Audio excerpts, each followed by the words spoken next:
Perfect.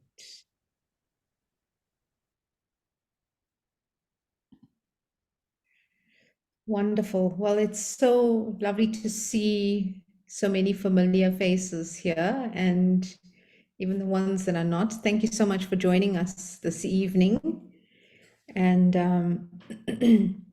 we we have a topic, I think, which we've kind of long put off, but have finally managed to get it all together. And I think we're going to have a treat this evening with our panelists and hopefully with also the contribution of everyone present here this evening. So this meeting is being recorded, and you would have seen that, and it will be available on our website. Lynn, are there any other housekeeping rules that I may be missing, or can we just go ahead? It's a very big welcome to everybody. Thank you.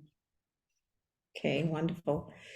So the format of today, like we generally do with most of our learning forums, is really relaxed and quite informal, and really just looking for your engagement as well. The way we'll run the first part of this is to have our panelists introduce themselves, and we have some questions that we'll go through, which hopefully cover many questions that you may have as well. And we'll do that for just over an hour, and then we'll open it up for questions from you all to ask any or all of our panelists on the call.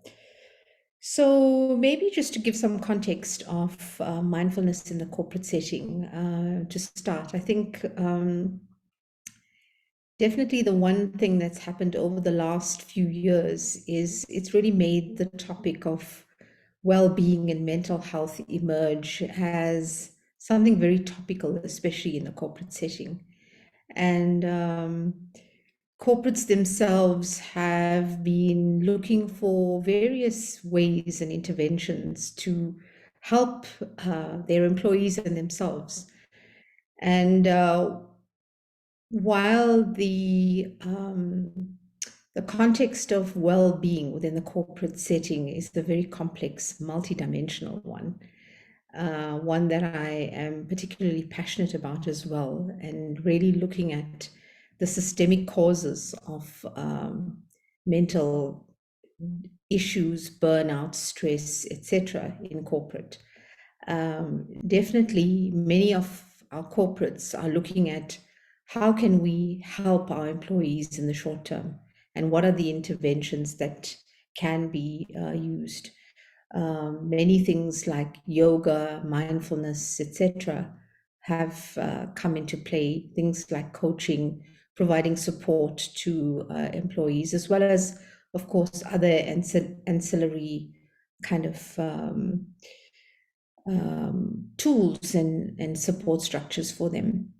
So in light of this, the highly topical nature of mindfulness in the corporate setting, we thought it would be of value to our community and our members to be able to have a conversation about this topic. And to that end, we have been able to get together a very esteemed group of panelists, and I'm very happy to say, and very excited to engage with them on this topic. So Casper Oelofson, Linda Kantor, and Liza Stead, thank you so much once again for agreeing to this. And I know it's a busy time of the year as well, so we're really, really excited about this.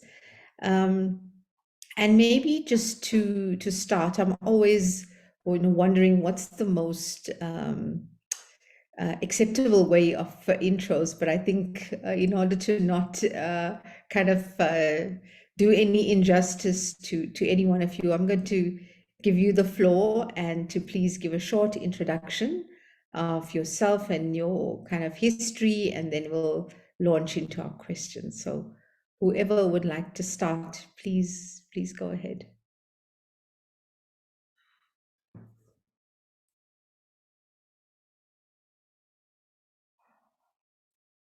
Liza, where are you? Let's see. Oh, here you are.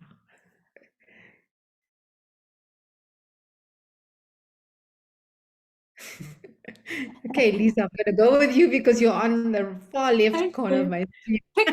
Pick someone. Good evening, everyone, and thank you for the opportunity. So, for 14 years, I ran the coaching, mentoring, and mindfulness center at RMB. It extended to the First Rand Group. It started as coaching and mentoring, and then around 2017, the mindfulness component came into being. And as part of the global leadership and coaching offering with a strong partnership with our wellbeing team. And I also then left RMB in April this year. I'm the general manager and leadership coach for Coach Matching. And so now offering mindfulness masterclasses. And I've also curated an urban oasis, which is essentially a mindfulness space where offering the MBSR and retreat facilitator. My big dream is to have leaders and their teams come and spend time in a mini retreat as they step away from the hustle and bustle of corporate life and come and be together in a different way with their teams. Thank you. Wonderful. Thank you so much, Liza. Casper? So my name is Casper, and I've been involved in mindfulness for about more than 20 years. I was a founder of a bank where we tried to take the complexity of banking and make it simple. Simplicity was what attracted me in business way back, and then I stumbled upon mindfulness on a warrior monk course where I just sat, and simplicity was to keep quiet and pretend like you are meditating and you're in the moment. And that was an incredible experience then of the complexity and the noise and simplicity for me. So I then studied further, and I really try and work with my clients and try and increase the quality thinking of leaders in an environment where we don't know what to do, where it's complex and it's tough. So yeah, I tend to work mostly in corporates, but Ashika, I've realized that I'm actually just a cheat because I do a lot of mindfulness and coaching sessions. I force myself into mindfulness every day because to practice is just too difficult. I don't get to it. So now I try and get my clients pay for me to practice with them. So I think it's quite effective. I don't have a choice whether I want to practice every day. So that's my background. I'm still fascinated, and I think I'm a rookie with it, but I'm learning. Thank you. Wonderful. Anything to get us practicing. So I'm glad it works for you. Linda? Thanks, Ashika, and thanks, Casper, for that. What a good way to get into the practice. Yeah, so I guess having brought the first 8-week program to South Africa a long time ago, I can't even bear to think how many years ago, I think after a few years of teaching, it really started to feel, this could be applied in other situations, and particularly with leadership and corporate. And so it was kind of like a dream that could happen. And slowly but surely, I started to get asked to teach in different scenarios. I think one of the first corporate spaces I taught in was for a petrochemical company that had staff members that really needed to pay attention, because you take your eye off the ball for 1 second and you're going to have a safety problem. So they had kind of clicked onto the importance of EQ and attention. So yeah, I used to kind of fly off early in the morning and spend 2 days with teams of this mix of managers and blue collar workers, which was really quite challenging and intriguing. And over the last 14 years or so, I've been teaching at the Graduate School of Business. So I teach on a 2-year Exec MBA program where mindfulness is actually a compulsory part of the program. So I get the joy of really weaving it into a business program, and I teach other smaller pieces for the business school. So a lot of my corporate work has actually or organizational work has ended up being expressed in that space specifically, but I've had the odd other corporates coming along, and so it's been a very varied experience, and I'm learning all the time, I would say. Yeah. Thank you so much, Linda. So before we start with our questions, let me just give some introduction or some background about myself. So I'm a medical doctor by training. I've spent 10 years in corporate myself, and left when I became a very busy mom of 3 little boys, and found myself somehow in an MBA program. I really don't know how I did that and why at the time, and really got to a place of, I think, personal burnout, and explored different ways of looking at my own well-being. So found myself in integrative and functional medicine, and through that met Simon for the first time, and studied coaching through an integral school based in Cape Town as well. And then in my own personal journey, really explored mindfulness and meditation before I started looking at it as the source of well-being and actually the source of leadership in many ways. So I currently work as a well-being and a leadership and an executive coach with various different schools and different coaching organizations, and also run some of my own programs in corporate. So that's a bit of my background. So with that, I think we've kind of all looked at how we all got started in this corporate space.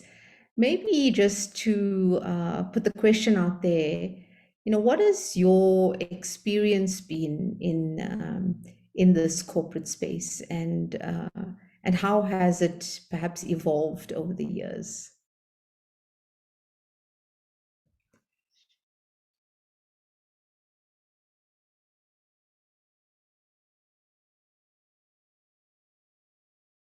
Casper, you look like you're reaching for your keyboard. I think it's a difficult answer, Ashika, because the mindfulness world in a corporate space 10, 15 years ago, it's very different than the last 2 years.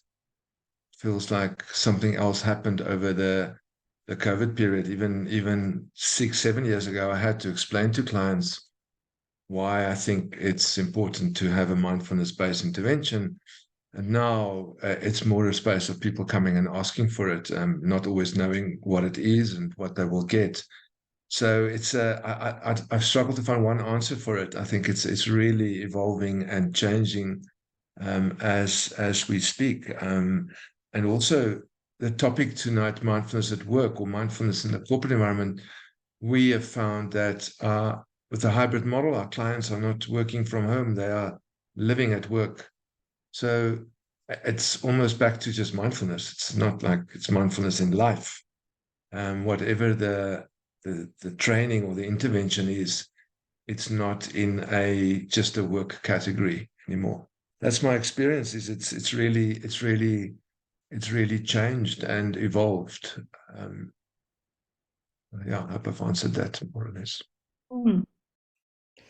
Great. And I think you speak so poignantly about how the last 2 years have almost created this meteoric shift in the conversation on well-being in the workplace, and I totally agree with you. Around the whole concept of it shouldn't be at work or at home, because we're all whole, we're all one. And creating these silos, I think, is part of the challenge that we have.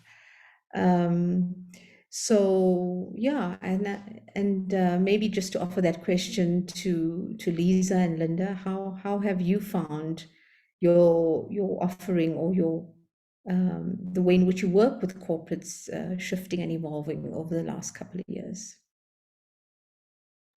Yeah, I think very similar to Casper. So the inception of the mindfulness offering in the R&B world was through leadership programs. So probably quite similar to what Linda offers at the business school. It was part of the curriculum, and actually quite well received, but it was kind of isolated to a particular context, and whether or not people continued beyond that couldn't always be sure. But it was in curating a particular space, having a mindfulness space where staff could step away in the middle of a busy day and come for some silence, some respite, or a guided session at different times. That started to pick up, and it became more inclusive. So it was beyond just leaders and participants on a particular program. It was actually on campus, whoever wanted to participate. But it was the COVID experience. I will never forget the 3 weeks as we kicked off. In fact, Casper was at my house recording some pieces that would help to just hold space for our staff. And so now it was not a particular demographic, it was everybody in the organization.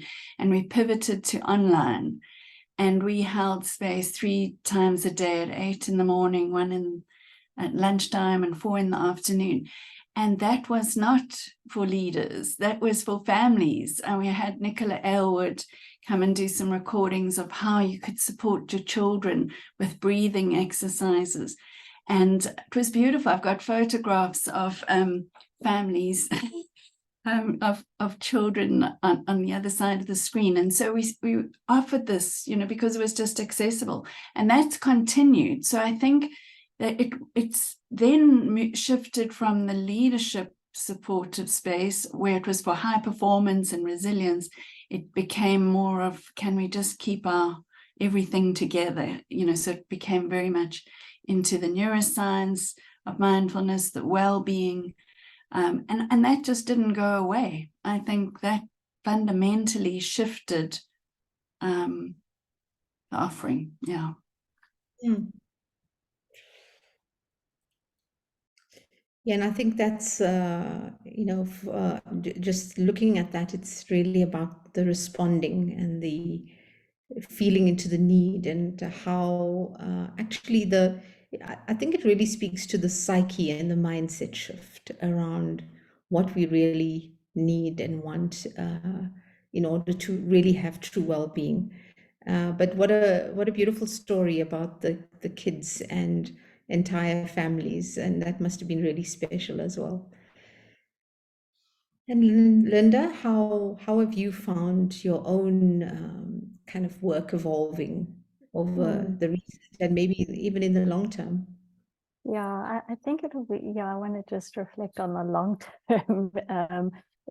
The shifts that have happened in the last few years are enormous, because when I started teaching at the business school 15 years ago, whenever it was, I had such kickback when I started to teach. I think I got the harshest criticism I'd ever received in my entire life. And I'd gone in there, like, everybody should benefit from these practices. It will be lovely. And actually, people really struggled with it. And I guess part of it is there's been an evolution in my own teaching and my own understanding of how to place this in the corporate context, and what people in organizations really need, as opposed to somebody coming to do an MBSR. So part of the shift has been that I think part of the shift has also been just this increased complexity and, you know, the trauma of COVID and post-COVID and people grappling more. And so I love that you've named, Liza, this, you know, this shift from this idea that it's about high performance really to something that's much more front and center around how are we with ourselves and with each other and with the greater world around us. So that certainly has been a lot of my thinking and reflecting in the last few years, is, you know, how to shift it out of just a, you know, the stress management thing and the well-being thing into something broader, given the, you know, the complexities we're in, given what's happening on the planet, given the incredible roles that leaders have and corporates have in solving and being part of the creative solving of all of these problems.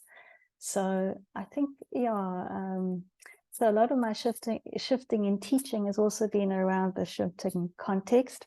And I also think, like the others, I've had to learn how to teach online a lot more. You know, at the business school now, we have a hybrid model. So I've had to learn how to teach large classes with, you know, half of them at home and half of them online. And, you know, that in itself is a mindfulness practice. And I see that I feel like a lot of corporates have been wanting that, especially during COVID. There was a lot of corporate online teaching. So how to do that and how to frame that has also been part of the recent growth for me. Yeah. So perhaps we've named some of this already, but perhaps to make it just a little bit more explicit in terms of the kind of, if there is such a thing, the big buckets or the big themes of some of the challenges that people may face in taking a mindfulness approach, whether it's a real approach, whether it's a program, whether it's through coaching or, you know, one-on-one groups, etc. What have you experienced as kind of the big themes and challenges in working in this space in particular?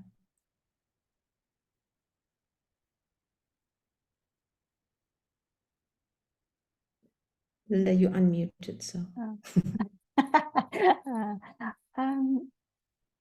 Yeah, I guess, I mean, I think there are lots of challenges depending on where one is teaching.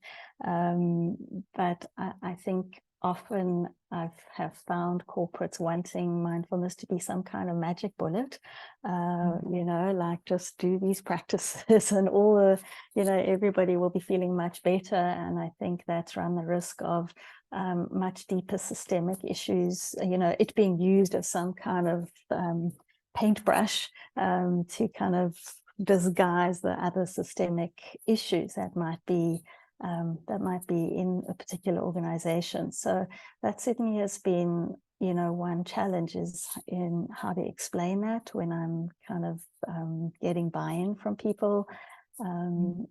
So yeah, and I think being real about the practices, you know, these practices, if they're done in a particular way with commitment, can surface some of the more difficult stuff. So again, this idea that mindfulness is all about being calm and peaceful and wise, but actually, you know, given the levels of trauma that are in our society, sometimes that's not what people are navigating when they start to engage with these practices. So again, ensuring how to ensure safety in particular organizations or particular contexts, how to make sure that people's difficult emotions are held and supported, because they might get activated and often do get activated in the practices.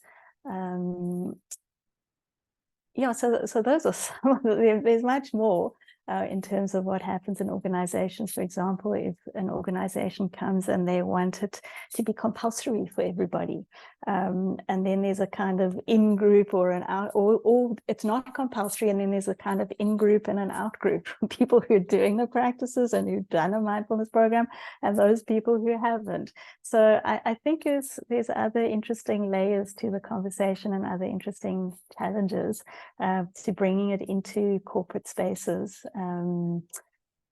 And yeah, I think it needs to be really well held, and that's not always possible in that, you know, I think corporates often want you to come in, do an intervention, and everything's going to be not messy and much better.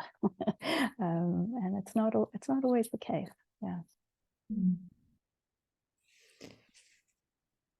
Liza and Casper, would you like to add anything? I think I'll add. Yeah, what I really found interesting in the last 2 or 3 years, some companies who realized there's just too many Teams meetings and people were over meetings. They were just, it's on the hour and it starts at 7 and it ends at 7. And some clients now, they have 2 different meetings because you can now have 2 screens and you can record the one meeting, which you can watch in the evening. And some companies came out with, okay, how about meeting-free Wednesdays or meeting-free Fridays? And it was interesting to see what happened. I think almost all of those clients of mine are back. No, rather give us the meeting Wednesdays and the meeting Fridays, because the moment we all don't have meetings, then we have to kind of think, and we have to be with our own thoughts, and we have to be with our children's problems and with load shedding in South Africa and to big meta issues in the world. And it was interesting for me how many clients just wanted to go back to the meetings. Although the meetings are draining, the meetings can lead to burnout. Just don't leave us on our own with our thoughts on the day. And I can so associate with that, and so much compassion with that. It's also difficult. It's difficult for me, and many of my clients would ask or use mindfulness as a tool to deal with the complexities in the world. And then after session 3, Linda and Liza, people realize, but the inner complexities is much more than, oh, shit, Casper, I thought you're going to help us solve those. And now I realize that, gosh, the complexities within is, I mean, it's world can't even match it. So now I have a problem. But now I have to deal with 2 different complexities. And I mean, I always remember a moment for me in Johannesburg was on a highway where it was about 12 years ago, there was a sign that said, you don't sit in traffic, you are traffic. And I wasn't happy with this signage. But later on, I realized it's maybe true. You know, you don't sit in traffic, you are traffic. And a lot of my clients then realized that I'm not confronted by complexity, I am complexity. And we find in our experience, some clients then want to deepen it, and other clients say, no, thanks, I'm out. I've got enough complexities to deal with. This is not giving us what we wanted it to give. So it was an exciting first 3 or 4 engagements, but we'll come back later. That's the challenges I have is mindfulness needs you to stop, pause, to slow down, and the world of work is not catering for that. Yeah, Wow, I'll and come. Lisa, go. Yeah, I'll come from a slightly different angle. Because of being inside of an organizational system, I was responsible for the mindfulness facilitation team, and so ensuring that they were trained in, you know, relevant modalities, and that they had the skill, the embodiment of the practice to hold space and guide, whether it was in the physical space or the online space. And I think one of the challenges was to ensure, I felt this very strong responsibility for ensuring that the offering didn't become esoteric and woo-woo, you know, because it could very easily have gone that way. And it was about grounding it in neuroscience, you know, the practices being relevant in everyday life. And so it was like this fine balance without wanting to dilute it, that it loses the rich essence of mindfulness, meditation, presencing, all of this, but also making sure that we held something that was going to be relevant and acceptable in the corporate.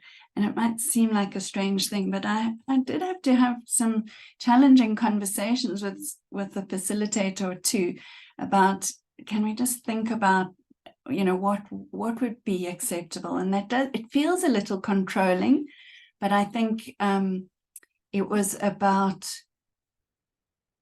ensuring that this was, can I even say palatable for most people rather than off-putting? And that sounds like a strange thing to say, but yeah, that was a big thing. Yeah, I think it's so interesting how each of your experiences have been so diverse, and they bring such a different richness to this conversation about the complexity of mindfulness in this particular setting. And I was kind of like looking at as you were speaking, the elements of real deep care for the human being. That's what you were saying, Linda. And the other aspect of leadership, and what does this mean in the context of mindfulness in the organization? Are we actually ready for what it has to offer? That it's not the magic bullet, and that the essence and the culture of an organization needs to change. When Casper was speaking about the meeting-free days also being like me in my face kind of thing, and I'm unable to look there. And what you're saying, Liza, is really about the meeting people where they're at, while keeping the richness and the authenticity of the practice. So where do we find that middle ground in mindfulness in this particular setting? So perhaps to go to a question that when we had our little half an hour huddle the other day, one of those that was quite controversial, I think, but nevertheless, I think a very rich question to talk about the polarity that mindfulness kind of brings in this context is success. What even is that word? Is there such a thing? And how might you have vaguely defined success in this context? So yeah, I'm going to leave it to you. I'll start with my statement, and I'll leave Liza and Linda to cover for it.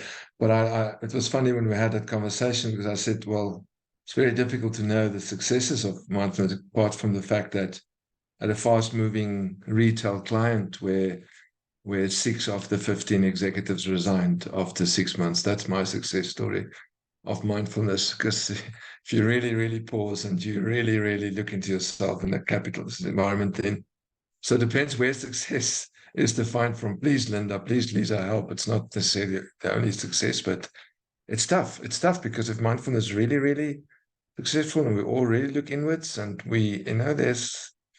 it's likely that you will resign in a corporate environment. It's possible. Yeah, it's still making me smile, Casper, because we did have a good laugh about it, and it is really difficult, because it depends on where are you coming from? Because for me, I have a particular idea of what success is. If I'm teaching a corporate group, or I'm teaching at the business school, I've got for me, success is, can I help leaders kind of travel this journey? And I say it to them from their head to their heart. And I often frame it for them like, this might be one of the hardest journeys you ever have in your life. So I have to like frame it in a particular way where they might get like excited and engaged with like, oh, this could be a difficult journey. So I think and that for me, getting people to be able to slow down, to be able to meet themselves, to be able to know what it means to come from the place of the heart, with more compassion for self and other, that for me is more success. But if somebody's approaching me to do a corporate mindfulness something, their idea of success might be very different to that. And so how to kind of hold that paradox and meet it with a degree of integrity for what I believe that, for me, the practice has a particular meaning when I bring it to leadership. And I think for other people, they might feel quite fine to bring it into leadership and, for it to be about the bottom line. So I really do think it depends on our own journey with the practice as well, and what sense making we've made of it along the way. I'm smiling because when I was at some point when I was teaching at the business school, I really started to question, like, what are people getting out of this? Like, are they getting anything? Like, is this actually useful for them, or dangerous for them, or what's actually happening? So that resulted in me deciding to do a PhD on it and actually being able to interview people on what was happening. And I remember one guy that I interviewed, and he said, I'm so relaxed and calm now, but I have to pretend that I'm not. Like, I have to walk around looking like if people ask me how I am, I have to say, like, I'm so busy, like, I'm so stressed. It's not really what I'm feeling. But if I walked around saying, I'm so relaxed and chilled, and everything feels, great and under control, I think I might be penalized in some kind of way. So what was really interesting when I did the research was just finding the amount of paradox that was there. Whereas people had come to do the practices hoping to be more productive, but their understandings of productivity actually shifted. So for them, the idea of productivity became like, well, I get to spend more time with my family and I slow down more. Or maybe I have a smaller car, but I actually can work less. So the idea of what success and productivity really shifted. And I think that was interesting for me to see, and it highlighted for me the number of paradoxes there are in bringing this work to organizations and to the world of work in a way. So I'll pause there. But Wow, so interesting. And I think what we're definitely seeing is this kind of polarity and these paradoxes that is involved in this complex setting. Liza? Yeah, look, in a corporate setting, it's all around budgets and how many people are attending, and is it going to be worth it, and are we using internal facilitators, teachers, external, all of these things. I think what stands out for me, and maybe it's more highlights than success, how do we measure success? So you can track the numbers, and we would report on that in the human capital month end and quarterly and annual reports. And we'll never, ever achieve the same numbers of attendance as we did during the peak of the pandemic. There was in thousands, whereas, you're down to a couple of hundred now. But that always fascinated me. Why would that be important? Because the facilitators would show up. If there was one person there, they would guide a session for one person, and that was enough. So that's another paradox. Who does it for what intention? I think also what worked really well in a corporate setting is bringing in particular organizational themes and holding space around that. So maybe putting together a curated program for like a 21-day journey. That was a big lockdown, 21 days of lockdown that was extended to 35 days. And then, where there was grief and loss. And so using, working with facilitators who could very skillfully and heartfully hold space for those who are struggling with that, or people who were in isolation, had COVID and they were locked down alone. That there's a theme I know at the moment that's being curated around return to work. So this is a big thing where people have sort of reshaped their lives, and now they've been asked to come back to the office for 4 days a week. And for many, that is like, it's almost not doable. So there will be the resignations that for different reasons than what, to what Casper meant. Whereas people are saying, I actually like my life the way it is now, and I don't wish to reconstruct it back to whatever that was before. And so they're making different choices. But it gives space for people to use the practices and make it relevant to what is happening right now as it is happening. And I think that that's very powerful. I think, Ashika, if I can just add to that, I've also noticed that with the hybrid model that most corporates are challenged with, some of them are also suddenly understanding the power of mindfulness. One executive said to me, "Oh my goodness, that we always thought that people's minds are where they sit. So you must come to office because if you're at the office, you're there." No, we our minds don't work like that. In fact, if you want somebody to be at the office, maybe keep them at home or somewhere else.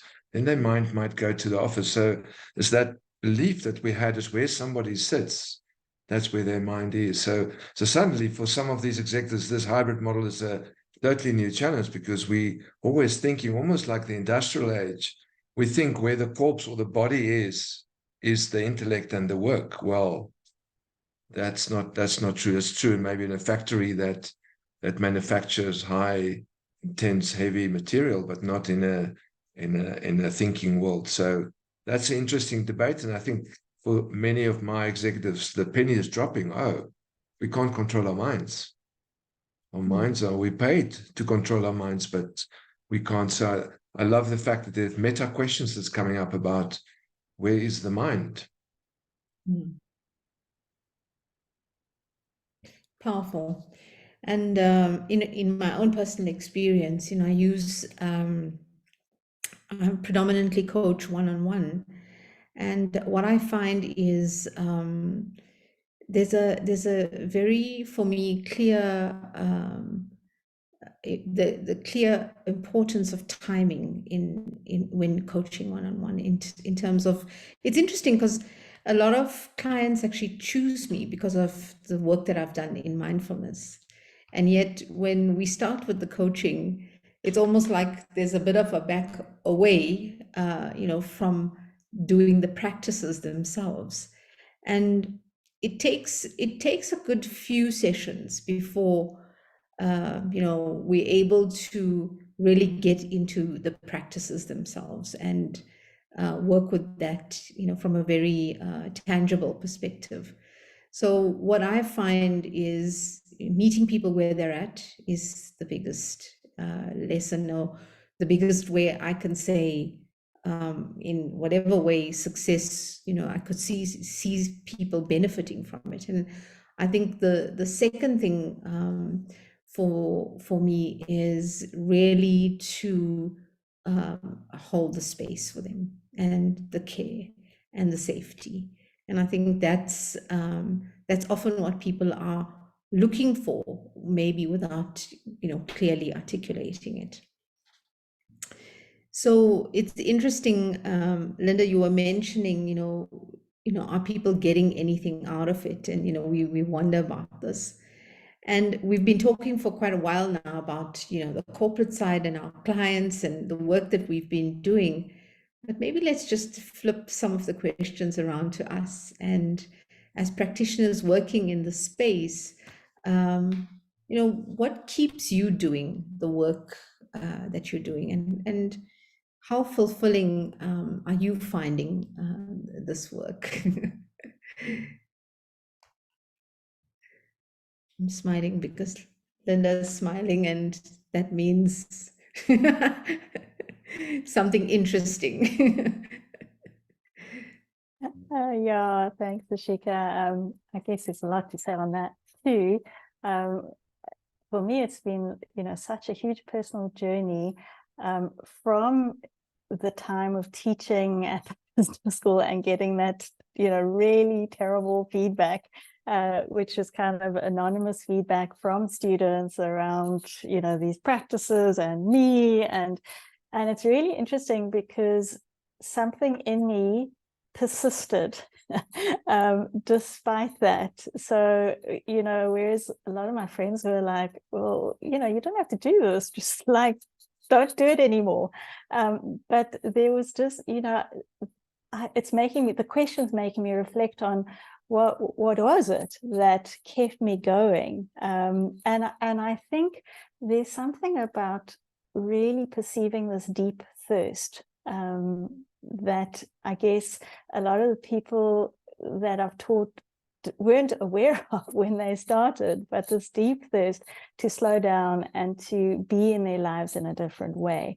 And I guess a belief for me that if more of us did that, especially in the corporate world, we might be working with our planet and with what's happening in the complexities of the world in a different, wiser way. So I think that the fulfilling part is that that call, that deeper call. And even if one person in the beginning got it, that was deeply fulfilling. So, just so it doesn't sound bad, but, I like to tell that story. But actually, during that time, there were also a lot of students who started to see the value and started to bring it into their own organizations in small ways, whether it was just before they started a meeting, they would ask everybody how they were, how are you? And just get a 1 or 2 word check-in.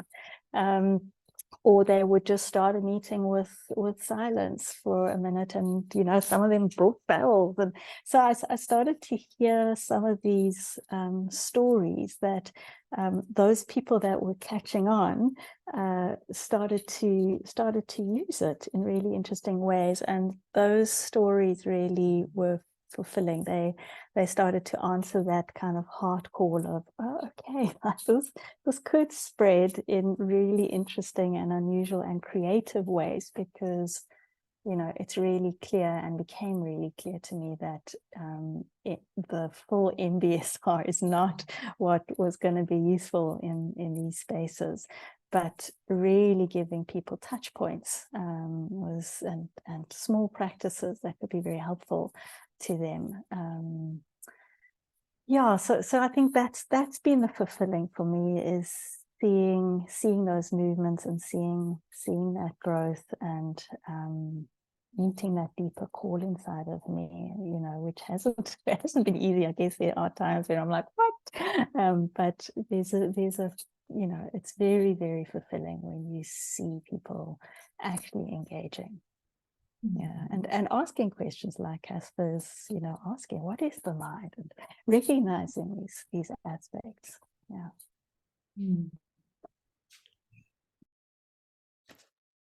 Yeah, I so relate to what Linda says about a calling, because I now can't imagine my life without mindfulness being a part of my life, and that doesn't mean that it comes easy, but it just exists in my day-to-day life. And I think there's just this urge to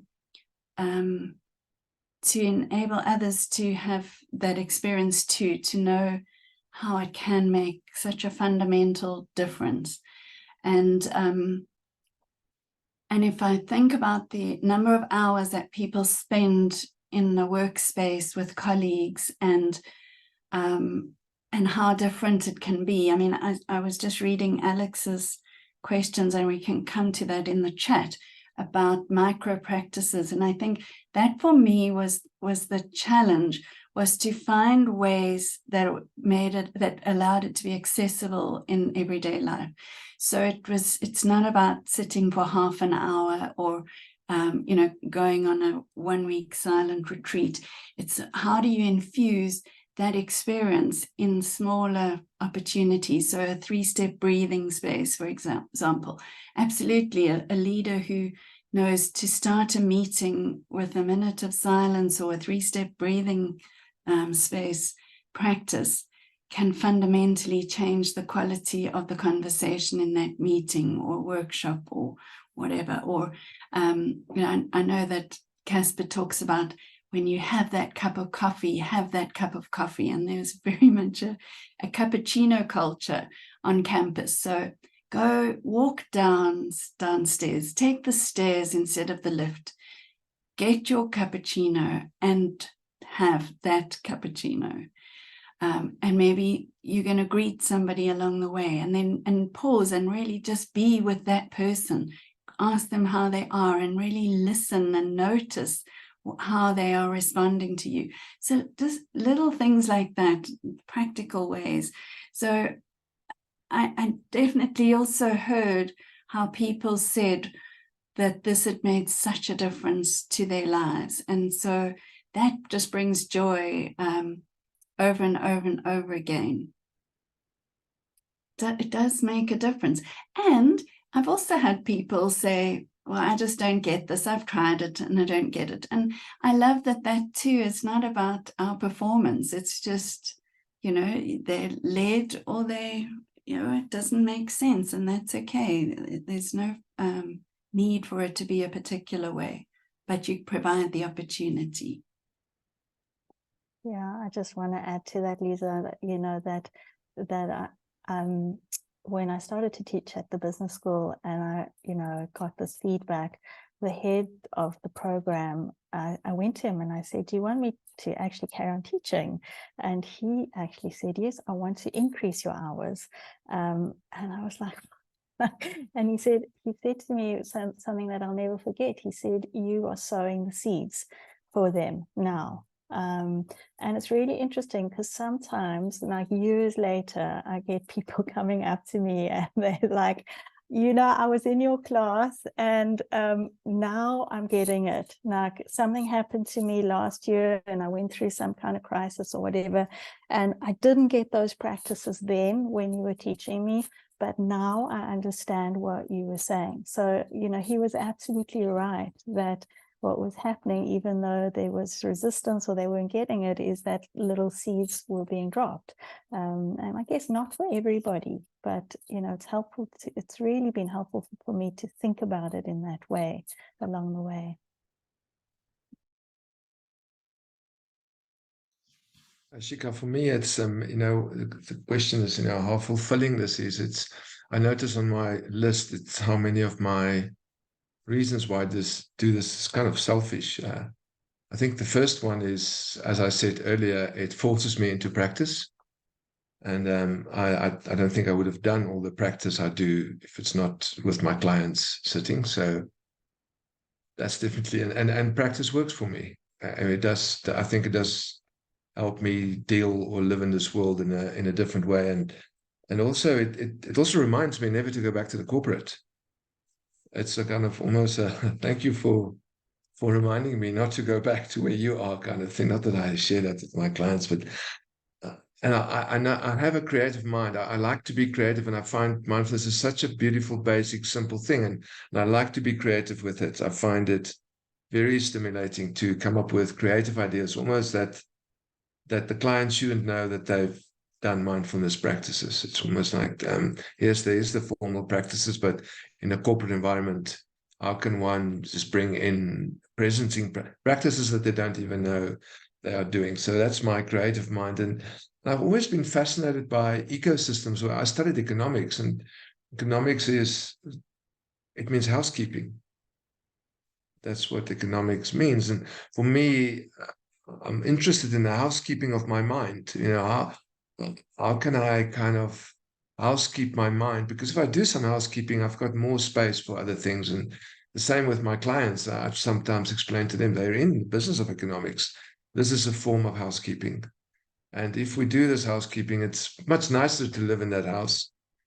And sometimes this house is going to be chaotic, but at the end of the day, the beginning of the day, it helps if there's some housekeeping done. And I suppose biggest return for me is personally is my relationship with my daughter. I think it's changed since I worked with mindfulness.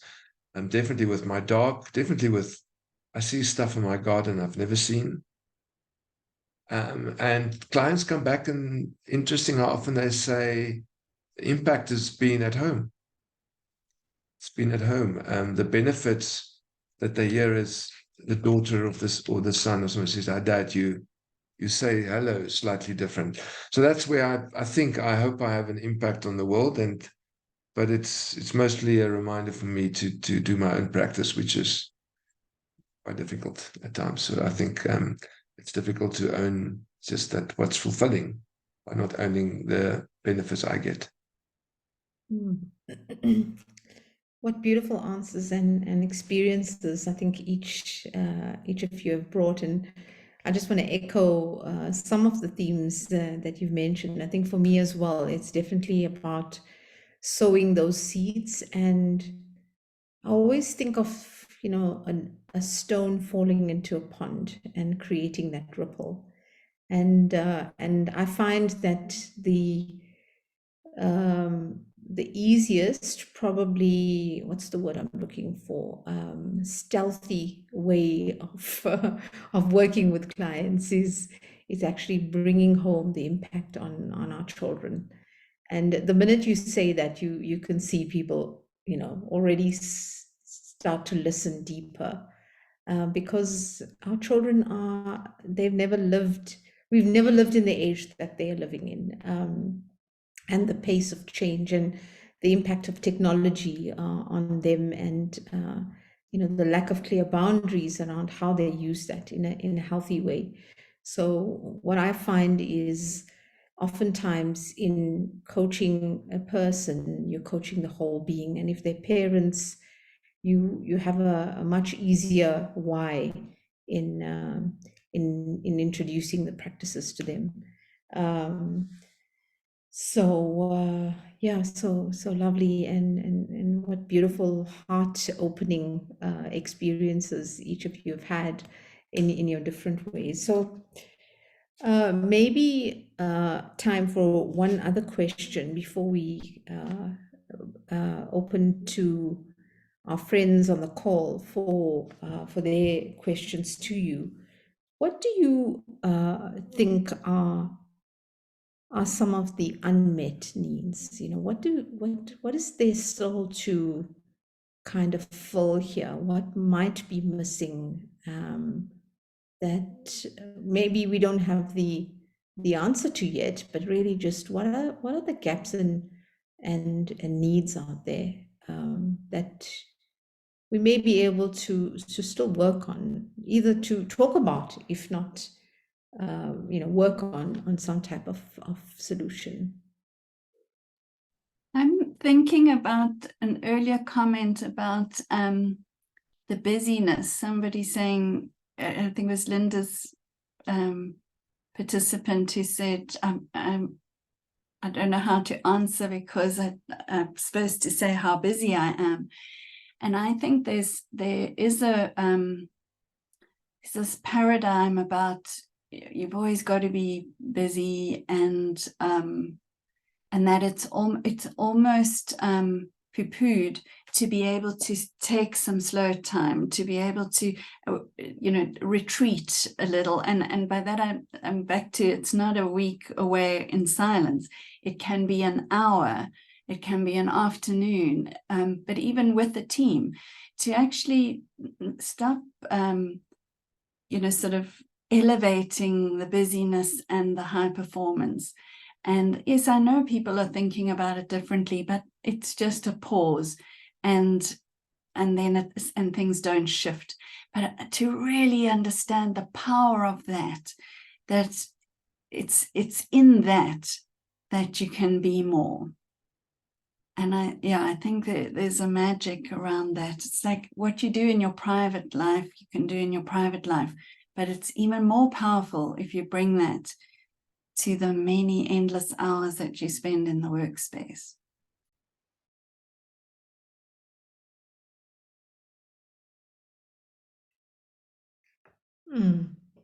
So it's almost,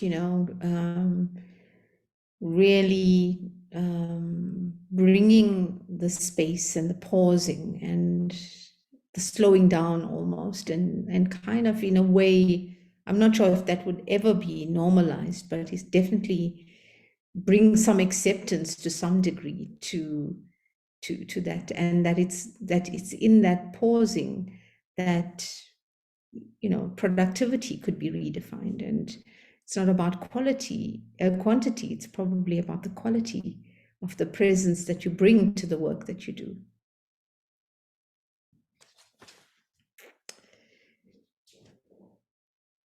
It's such a difficult answer, Ashika. For me,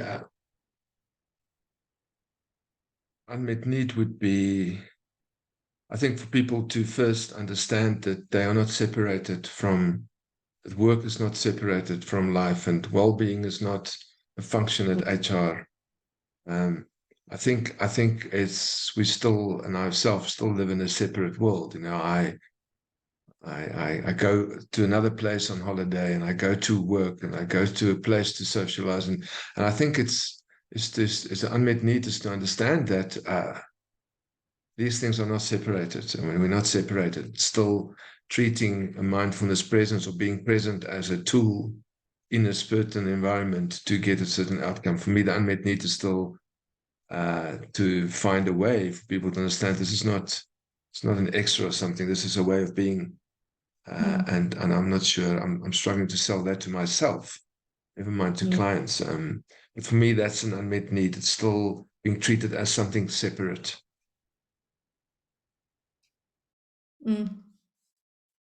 I hear you. It's not a tool or a technique. It's a fundamental shift in how you show up in the world. Yeah. Linda, you want to add anything? Yeah, I think I really want to echo what Liza's saying. For me, I am seeing so much fatigue and burnout and tiredness in people in workspaces, because there's so much that people are having to digest, and they are on 24/7. There is no shutting down to the workday. So there is actually no separation. And I'm finding, people, even myself, glued to their phones way past when, like, we know all the stuff about rest and circadian rhythms and all of the stuff, but it's, there's this hunger for more information, and we're being fed it all the time as well. So I think it's an unmet need to really help people value themselves enough to slow down and to rest. So I've become very interested in rest in addition to meditation as a different kind of practice. And I think there are unmet needs in the corporate space around the way mindfulness has been brought in. As a stress reduction tool, I think it can miss the value of other aspects, like really deeply listening to each other, really being able to hold the polarities of disparate voices in different contexts, and having enough capacity to sit with that uncomfortableness of disparate and different voices. I think that those needs for me are becoming much more heightened. How to help, I guess, this yogic principle of ahimsa, non-harming, how to encourage a non-harming of self that then translates to a non-harming of each other, and then a broader picture of a non-harming of the environment that we're actually in. So for me, it's like those deeper principles that are in these practices, certainly in the yoga practice for me, and how to really be in integrity with what these practices are, and how to honor that, given that, you know, we still live in a world that, you know, especially now that we're post-COVID and things seem to be speeding up and everybody seems to be heading into similar patterns, even though there is more of a hybrid approach. But I do see like a lot of these old patterns coming back. So how do you encourage us to stay with the learnings from COVID and the slowing down? So those for me are some of the unmet needs. Yeah, I just want to maybe say one or two things around what you mentioned. For me, one of the low-hanging fruit is really using communication as a way of bringing mindful attention. And there was a client once when I just simply introduced the insight dialogue kind of process. And just simply saying the first two words, which was pause and relax, you can just see the shift in the kind of energy of this person. So for me, I think the unmet need and the low-hanging fruit is actually in how we speak to each other, because we miss so much because our minds are going so fast. And it would change fundamentally, I think, the discussions that happen, you know, in a leadership context, in excos, in meetings, one-on-ones, all of it. And I think the online platform has definitely made that challenging. And yet there's opportunities even in the online platform, because I definitely do quite a bit of online coaching as well. And it's shifted how I coach online. And there's a beautiful book that I actually read recently. It's called Say What You Mean by Oren J. Sofer. And it really brings the heart of, you know, kind of mindful communication into the space. And it's wonderfully written as well. So, yeah, I think I would love to bring all our other beautiful voices into this conversation. So please, everyone that's on the call, we'd love to hear your voice. You have a captive audience or captive set of panelists with great experience, and here's your opportunity to ask them any questions that you'd like. If you can unmute yourself and please pose your question to whomever you'd like to.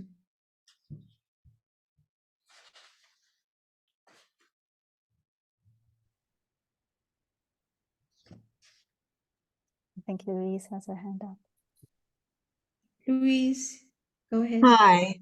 I just wanted to know from the panel, when you're in a corporate environment, you might get a group of people that their boss has said you're going to this course, but they might be a little reluctant. And also the dynamic of, if it's all from one company, that a lot of the people then know each other, and how does that change the dynamics of the group?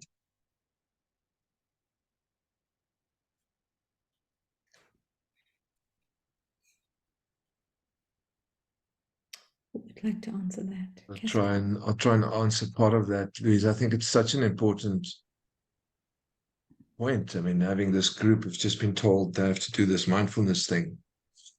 So normally our approach, or my approach, it is something that, with consultation with the leader in HR, we would position a dilemma or a problem to be solved.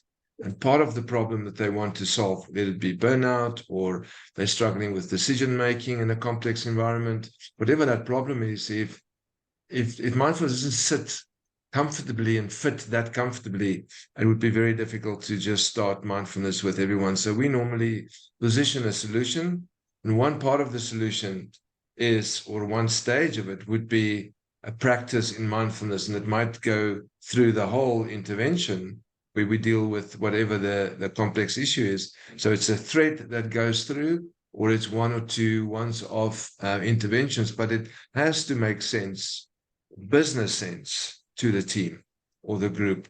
Otherwise, I find it very, very difficult because you get 2 or 3 people who love the idea and others just think it's a waste of time. So from my side, I try and convince the team where they almost ask, oh, great, they would love to do this. It can't just come from the leader.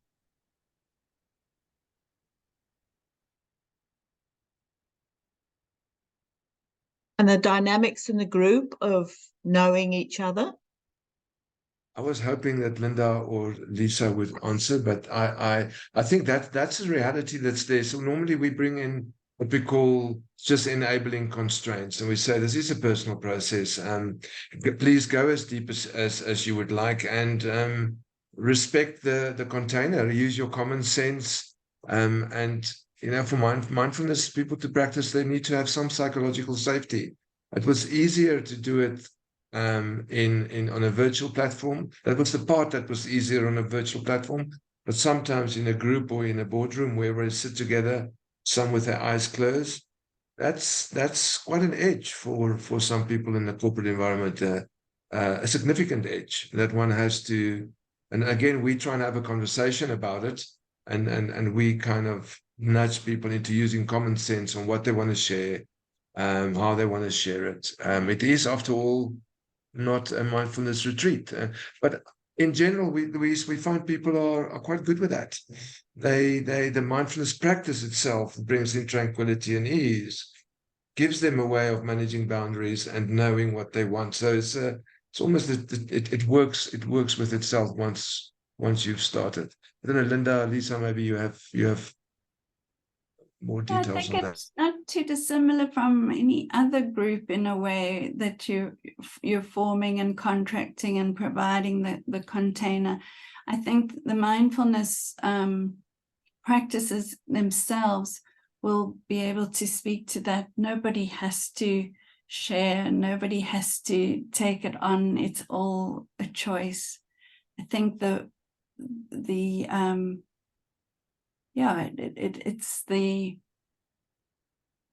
it's the holding of all of that, whether it is somebody told to go or somebody chosen to go. They're working with that, why are they here? Do they want to be here? I think it's the skill of the facilitator to bring that forward and allow the personal exploration for the individual.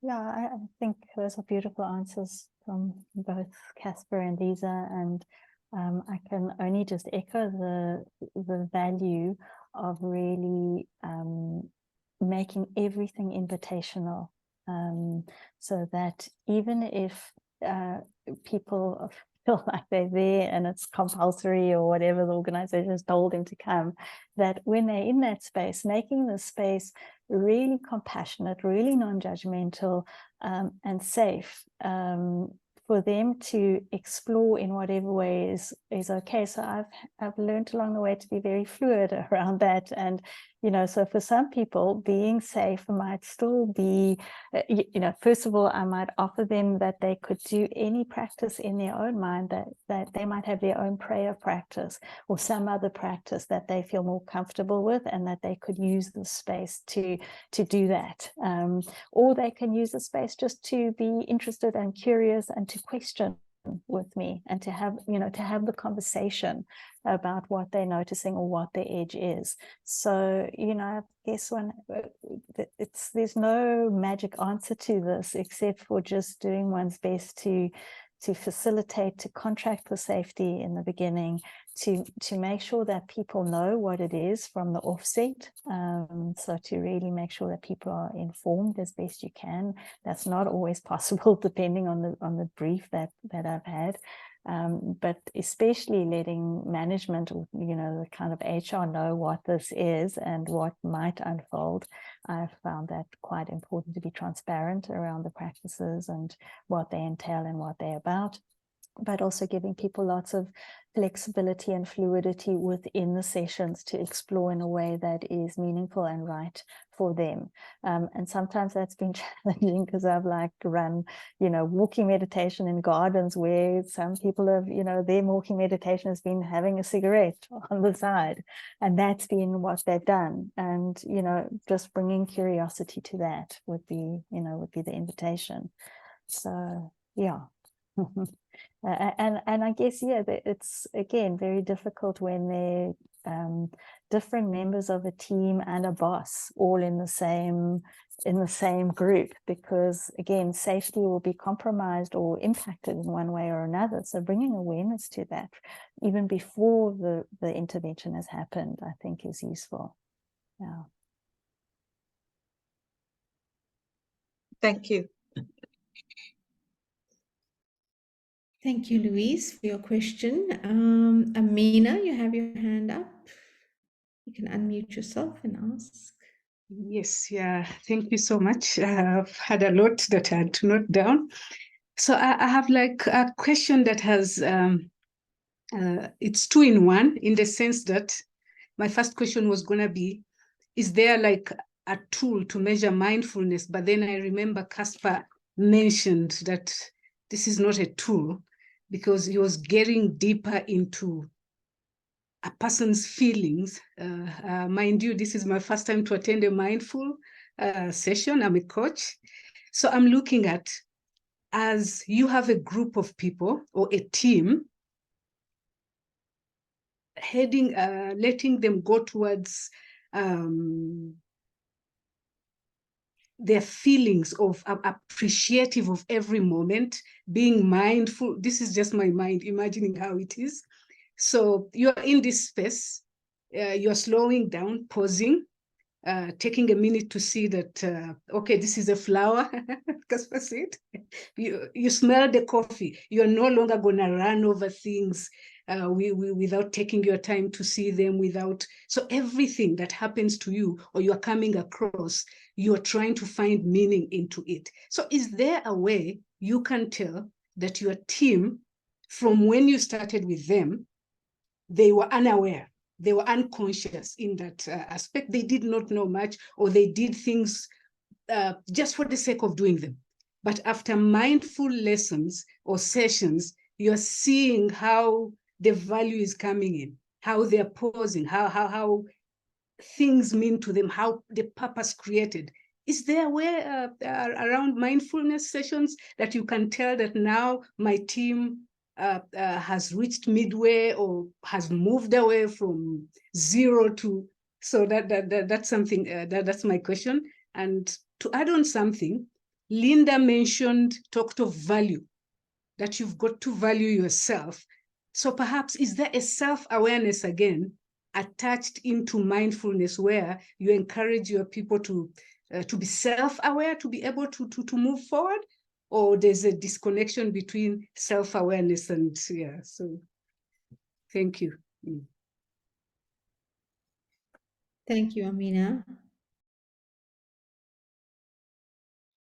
Okay.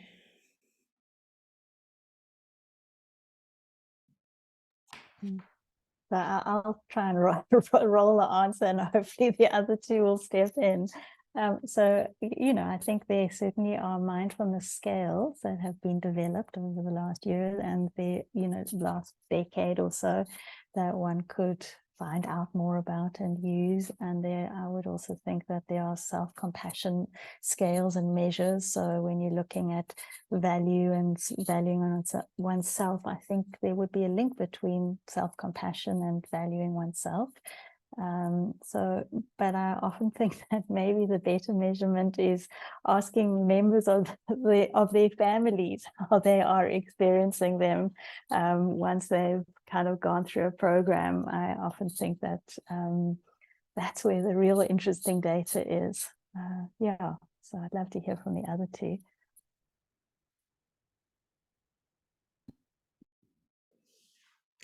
So there are research studies around the changes in the brain following prolonged meditation practices. And I think we know Pillay Ricard, who is known as the happiest monk in the world. And so practicing, he's a master mindfulness practitioner, but there are parts of his brain that fire up very differently from the average brain. And you can look at that, at the research around that.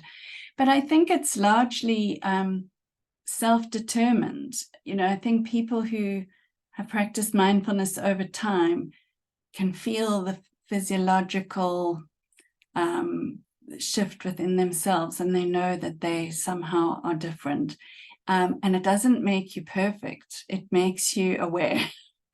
And you'll catch yourself in a reactivity, and you'll know, there I am, I'm onto myself again. So I think that it's, at the end of the day, it's an awareness practice, and it is a compassion practice.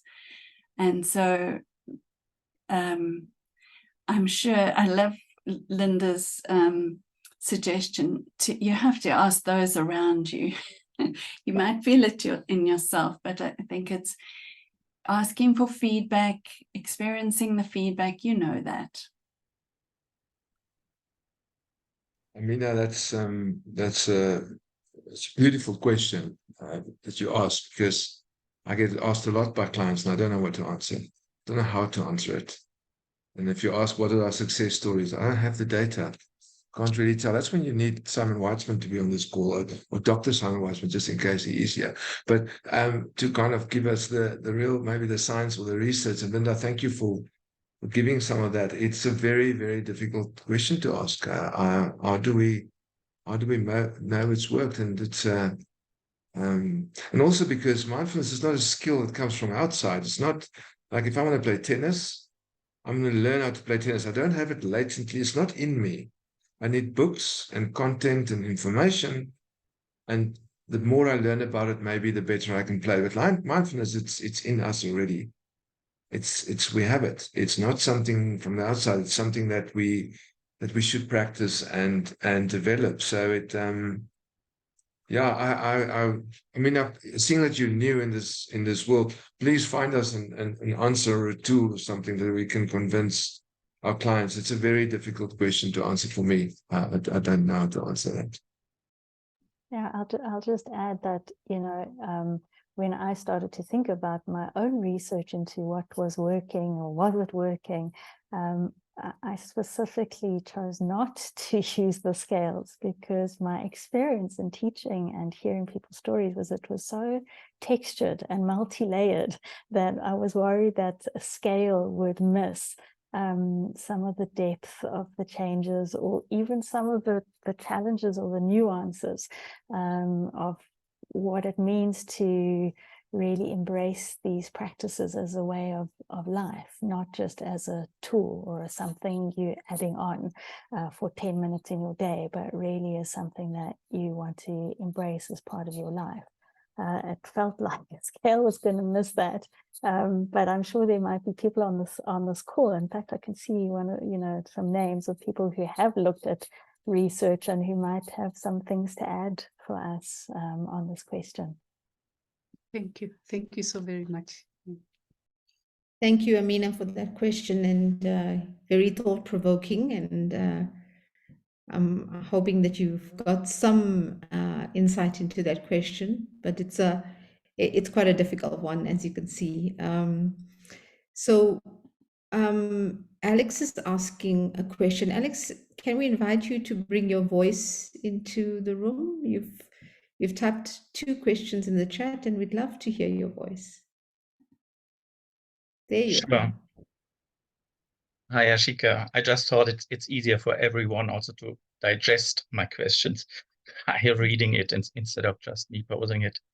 Yeah, what I still wanted to ask, especially your panel, what's your individual view of which way are we going, or which way is mindfulness going, especially in the corporate context?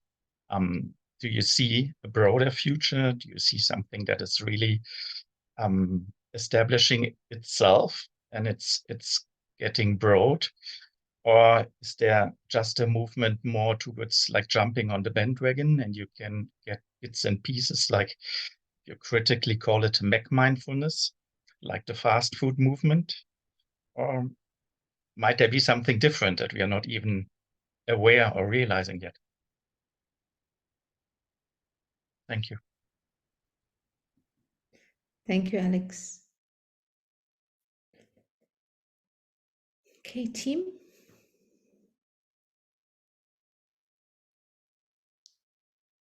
Yeah, I'm unmuted, so that means I must speak first. No, Liza, you want to go first? I mean, I think there's almost there's both of those in existence at the moment, Alex. I think you've got the let's just do a 2-day course and let's offer mindfulness, and you know, it's a bit of a rah-rah, but I think, I mean, to your point about SAP and the Chief Mindfulness Officer, when I heard that, I thought, wow, imagine being able to position such a position, but or such an opportunity. And there are waiting lists in that organization to attend the mindfulness courses. So when I look at the conferences that are organized around mindfulness, if I look at the intent around it, I think that the opportunities are endless, and it's just infusing it in all of these spaces. But it talks a lot to the culture of the organization and the culture of the leaders to embrace it as a way of being, you know, again, to be infused in all of the programs that are offered in a way of being. That is the opportunity. And I think of even the consciousness around, you know, doing good business. And so that we're not only in business for profit, but we want to do good in the world. These practices fit beautifully together. So, yeah, hopefully the scales tip more towards that.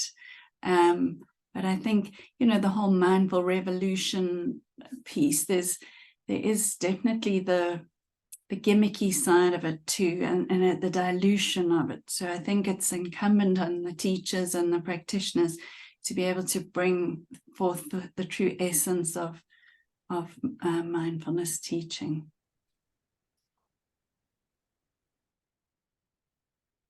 So I know about the time, we're almost finished. I'll try and give a quick answer. I think conversations with Simon Weitzman one stage, he helped me understand. One stage I thought, you know, mindfulness is about breathing, but mindfulness is really about being present, and the breathing helps us to be present. But it's more than just being present. It's how are we present?